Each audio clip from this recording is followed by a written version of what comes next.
The game consists of 5 players in the court. The team has 15 players and with coaches and staff. Next is the player must bounce or dribble the ball with one hand while moving both feet. If you are not dribbling the ball, that will be called dribbling violation. Next is the basketball player can only take one turn at dribbling.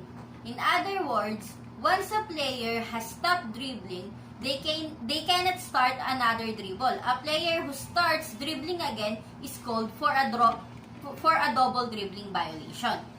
Next is the ball must stay in bounds. If the offensive team loses the ball out of bounds, the other team gets the control of the basketball. Next is once the offensive team crosses half court, they may not go back into other court. This is called backcourt violation. Next is foul. Foul is described as gaining an unfair advantage through physical contact. Next is kicking violation. Basketball player cannot kick the ball or hit it with their fists. Next is goaltending. Goaltending is a player touching the ball in the rim when another player shoots the ball into the basket.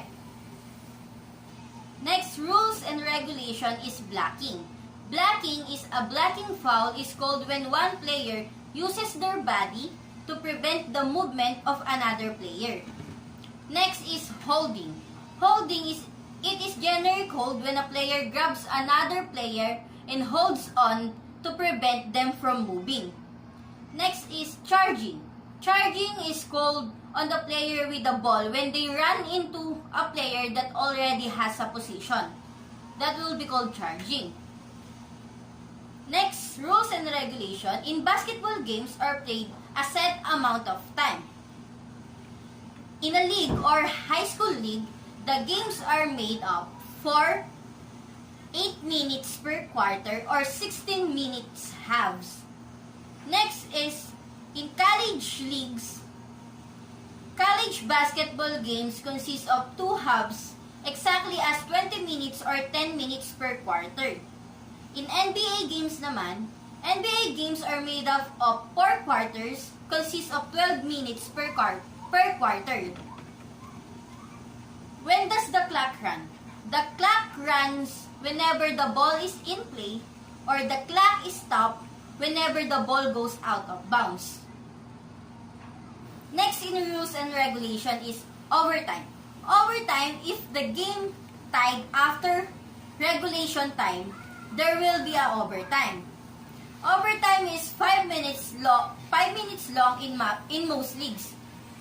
Additional overtime will be added until one team ends on attack. Next is shot clock. Shot clock has 24 seconds and 8 seconds you have to over the ball in half court. Next, rules and regulation is timeouts. Timeouts, in NBA, each basketball team has 6 full timeouts and one of each is 20 seconds timeout per half. Next is traveling. Traveling, when you have stopped dribbling, one of your feet will become pivot foot. You cannot move your pivot foot or lift it off the ground. So that will be called traveling. Next is double dribble. Double dribble is you only get to dribble once in basketball. If you stop dribbling, you have to pass it to another player or shoot the ball. If you start dribbling again, this is called dribbling violation or double dribble. Next is 3 seconds. 3 seconds violation is offensive players are not allowed to stay in the free throw lane or key or for more than 3 seconds. So, the 3 seconds violation is the players are not allowed to stay in the free lane. Next is 10 seconds violation. 10 seconds violation is the offensive players has 10 seconds to get the ball across half court. Next is lane violation. Lane violation during a free throw shot, players will line up on both sides of the lane. If they jump into the lane prior to the shot, it will be called lane violations. The last is out of bounds. Out of bounds, the ball considered out of bounds when it touches the ground outside the lines